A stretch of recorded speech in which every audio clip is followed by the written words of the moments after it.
I came home one afternoon expecting peace, ready to unwind at the beach house I had worked years to afford. But as I pulled into the driveway, something felt wrong. The locks had been changed. My car, the one I bought as a symbol of freedom, was gone. Standing there was my mother, smiling as if nothing was out of place. With a voice too casual for the crime she had just committed, she said, "Oh, honey, I sold them. You'll thank me later." My stomach dropped. Years of sacrifice had just been erased by the person I trusted most. This is my story, and if you believe justice always finds its way, stay with me, because what happened next changed everything. I grew up in a modest household, the kind where every dollar was stretched, every decision weighed against what we could or couldn't afford. My mother was the center of it all, a woman who insisted on control over every aspect of our lives. She claimed it was always for the family's good, but the older I got, the more I saw it was really about her need to dictate the terms.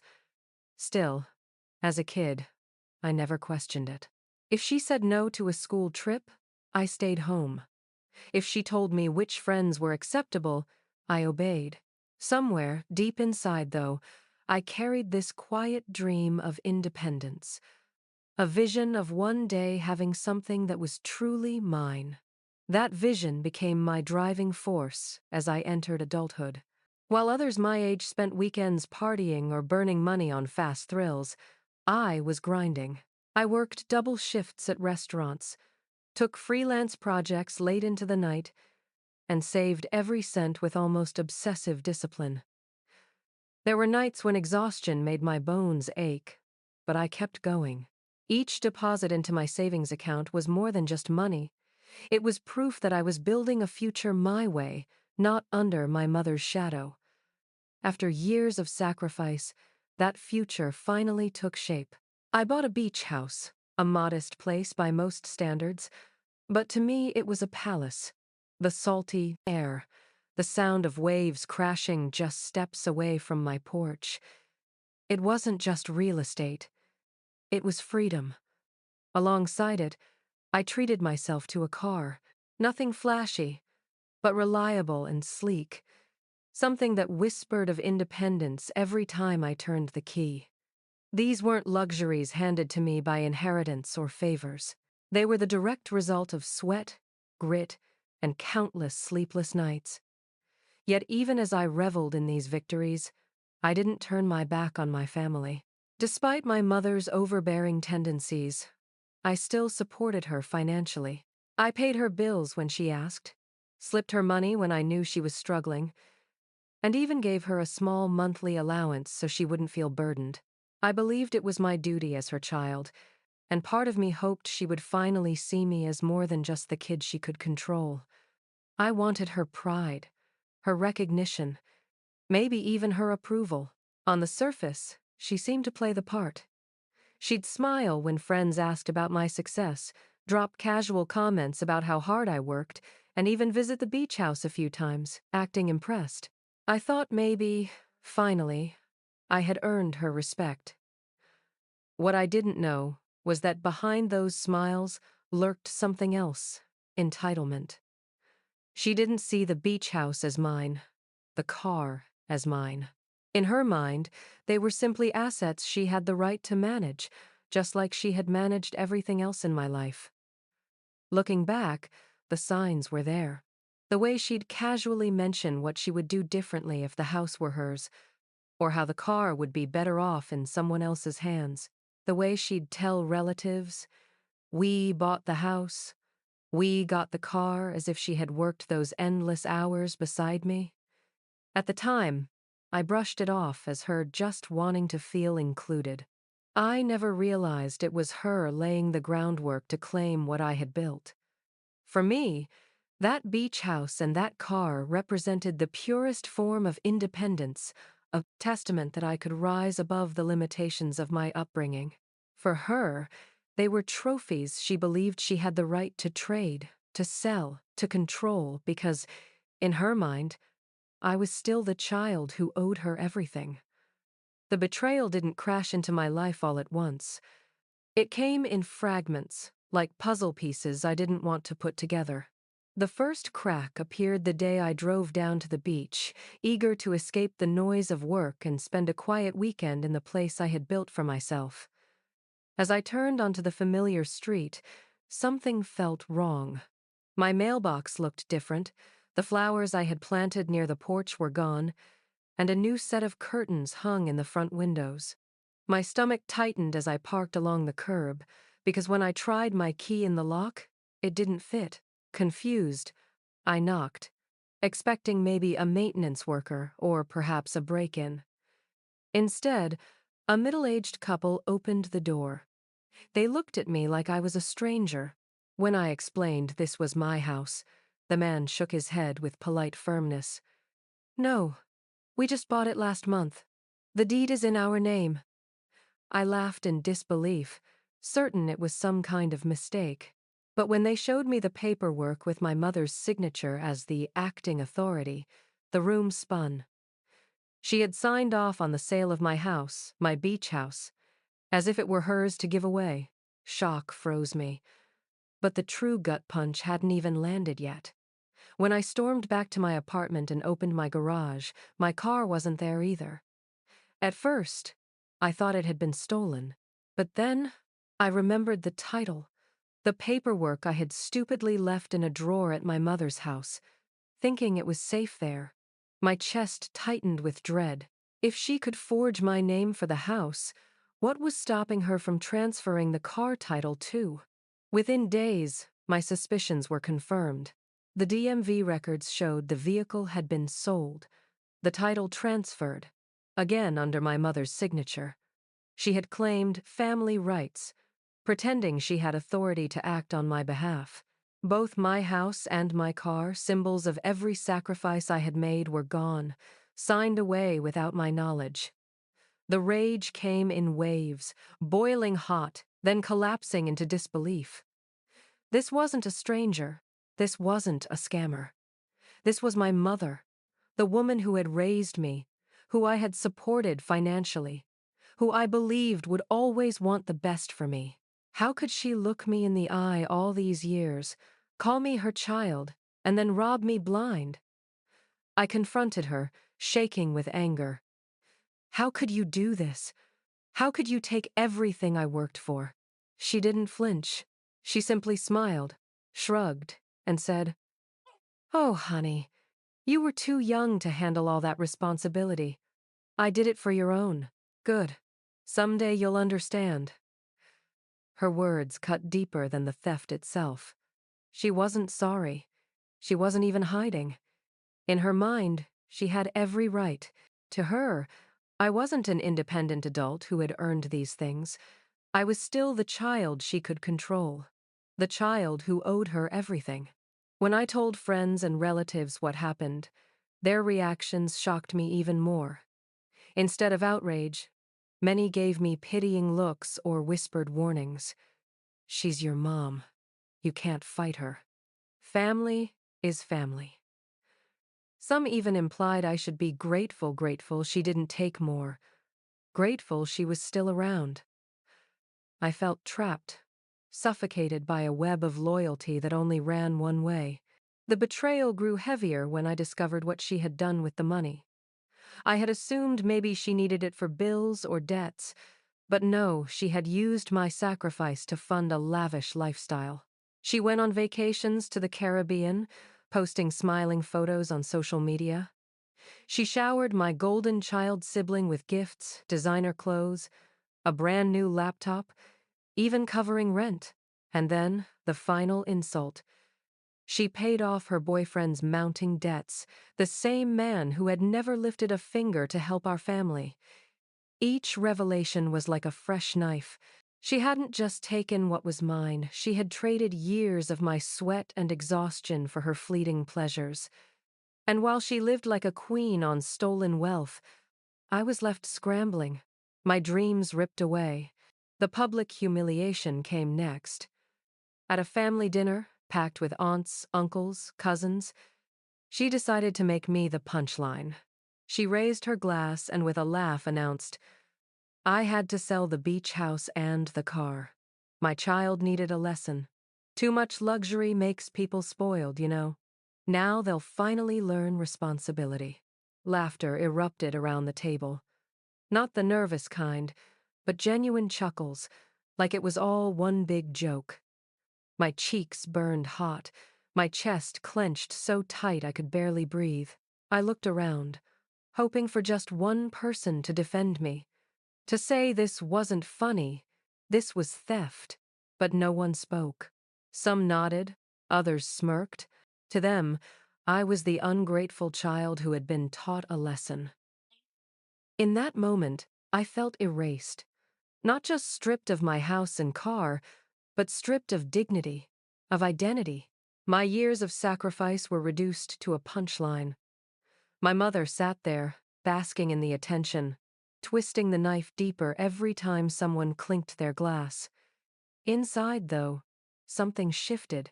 The rage didn't just simmer, it hardened into resolve. For the first time, I realized this wasn't about guilt or family loyalty anymore. This was about justice. And justice, no matter how uncomfortable, was mine to claim. The whispers of, "You can't fight your mom," replayed in my head. But I knew one thing. If I stayed silent, if I let her theft and humiliation stand, I would never reclaim more than my house or my car. I would lose myself. That night, as the laughter faded into background noise, I made a vow. She thought she had taught me a lesson, but the real lesson was about to begin, and this time, she would be the one learning it. In the days that followed the family dinner, my anger burned hot, but beneath it, something sharper began to take root. I had been humiliated, robbed, and dismissed as if my sacrifices meant nothing. Yet anger alone wasn't enough.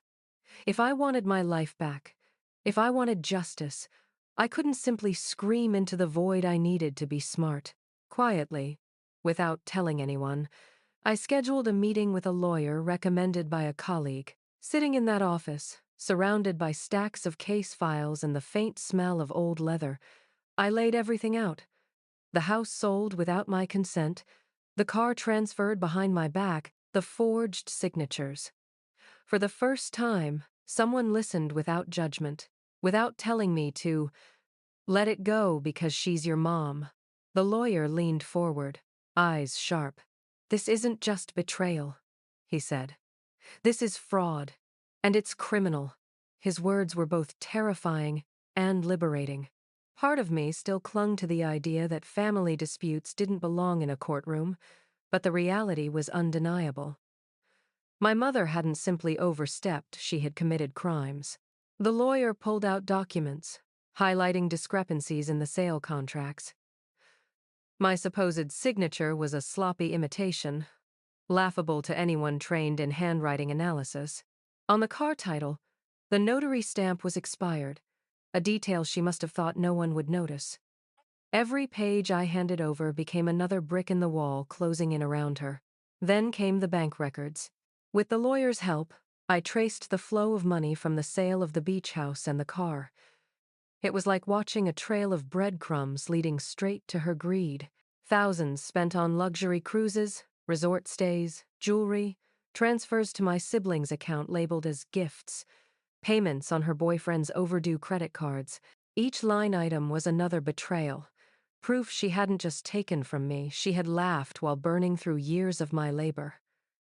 As the evidence piled up, my emotions shifted. The despair that had weighed me down for weeks began to lift, replaced by a cold clarity. I realized my mother had built her own noose.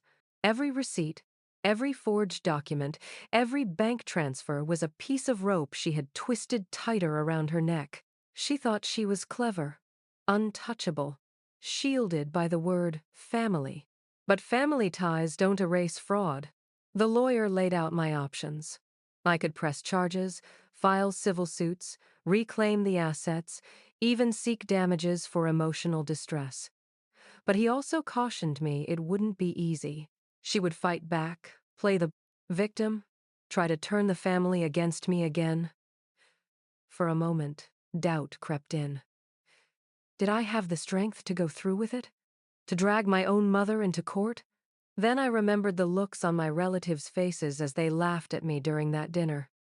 I remembered my mother's smug smile as she toasted to teaching me responsibility. That was the moment the decision solidified. This wasn't just about a house or a car. It was about reclaiming my dignity. So instead of confronting her directly, I made a choice. I would play it quiet, let her believe she had won. Meanwhile, I would build my case, brick by brick, until the truth was undeniable. Revenge didn't need to be loud, it needed to be precise. Walking out of the lawyer's office, I felt a strange calm settle over me. For weeks, I had been drowning in rage and shame. Now, I carried something different. Resolve. My mother had underestimated me, mistaking silence for weakness. But what she didn't know was that every careless move she made had already sealed her fate. She thought she outsmarted me, but every receipt, every signature, every bank transfer, that was the rope she used to hang herself. Weeks of preparation led to one decisive evening. I rented a modest banquet hall, the same kind of setting where my mother had once paraded her authority, mocking me in front of relatives. This time, however, the stage belonged to me. Invitations went out under the guise of a family gathering, a simple dinner to reconnect. My mother came dressed in her usual elegance, smiling as though she still held all the power. She didn't know that every smile she offered would soon collapse under the weight of the truth. As everyone settled, I stood at the front of the room. My voice didn't shake. "Tonight," I began, "we're not here just for dinner. We're here because the truth needs to be heard." A murmur swept through the room, confused faces turning toward me. My mother rolled her eyes, dismissive, already preparing to paint me as dramatic. That's when I opened the folder I'd carried, thick with documents that represented months of quiet work. One by one, I laid them out. Handwriting analysis showing the forged signature on the house sale contract.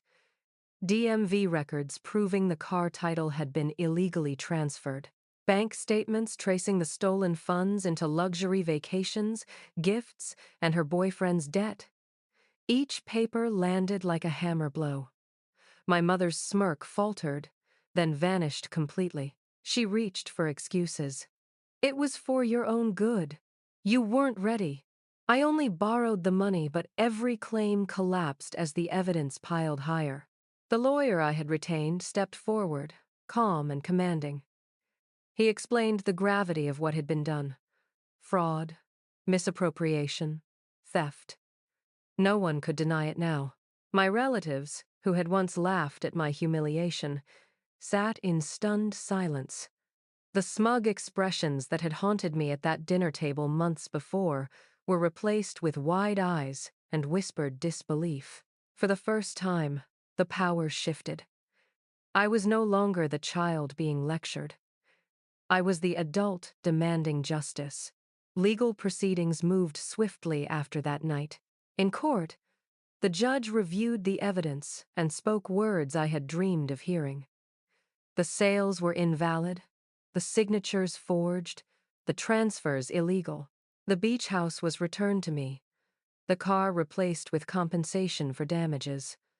My mother, once the self-appointed ruler of our family's narrative, left the courtroom disgraced. Her reputation shattered, her allies dwindled. Even my sibling, long favored and shielded, finally saw the truth laid bare. When the judgment was read, I felt a weight lift from my chest, heavier than I had realized I was carrying. This was more than property restored. It was dignity reclaimed. My mother had tried to erase my independence, to strip me of everything I had worked for, but I stood, not only with my house and car restored, but with something far greater proof that I could not be erased. "She sold my dreams without asking," I told myself as I walked out of the courthouse into the bright afternoon light. But I reclaimed them with interest. This was never just about a house or a car. This was about taking back my life. Family should be built on love, not control. And betrayal cuts the deepest when it comes from the people we trust the most. My mother thought she could sell my dreams without consequence, but in the end, justice had the final word. I walked away not just with my house and car restored, but with my voice reclaimed. What would you do if your own parents stole everything you worked for? Would you forgive, or would you fight back? Share your thoughts in the comments. And don't forget to like, subscribe, and stay with Pain Files for more powerful stories.